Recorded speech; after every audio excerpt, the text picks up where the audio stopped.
ನನಗೆ ಮಾನ್ಯ ಮುಖ್ಯಮಂತ್ರಿಗಳು ಮತ್ತು ಅಧ್ಯಕ್ಷರಾದಂಥ DK ಶಿವಕುಮಾರ್ ಅವರು ನನಗೆ ಮಹಿಳಾ ಆಯೋಗದ ಅಧ್ಯಕ್ಷೆಯನ್ನಾಗಿ ಮಾಡಿದಾಗ ಮಾನ್ಯ ಮುಖ್ಯಮಂತ್ರಿಗಳು ನನಗೆ ಹೇಳಿದ ಮಾತು ಈಗಲೂ ನೆನಪಿದೆ. ಅವರು ಒಂದು ಹೇಳಿದ್ರು, ನಾಗಲಕ್ಷ್ಮಿ, ನಿನ್ನನ್ನು ಮಹಿಳಾ ಆಯೋಗದ ಅಧ್ಯಕ್ಷೆ ಮಾಡ್ತಾ ಇದ್ದೀನಿ.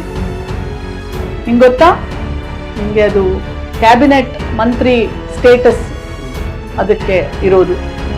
ನೀನು ಇಡೀ ರಾಜ್ಯ ಸುತ್ತಬಹುದು, ನೀನು ಯಾರಿಗೂ ಕೇರ್ ಮಾಡಬಾರ್ದು.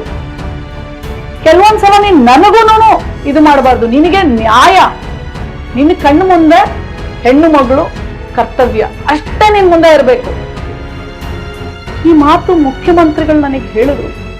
ನಾನು ತಗೊಂಡು ಅವ್ರ ಮನೆ ಹತ್ರ ಹೋದಾಗ, ನೀನು ಯಾರಿಗೂ ಇದು ಮಾಡಬಾರ್ದು, ನಿನಗೆ ನ್ಯಾಯ ಅಷ್ಟೇ, ಆ ಹೆಣ್ಣು ಮಗಳ ಪರ ಅಷ್ಟೇ ನಿನ್ನ ಧ್ವನಿ ಇರಬೇಕು ಅಂತ.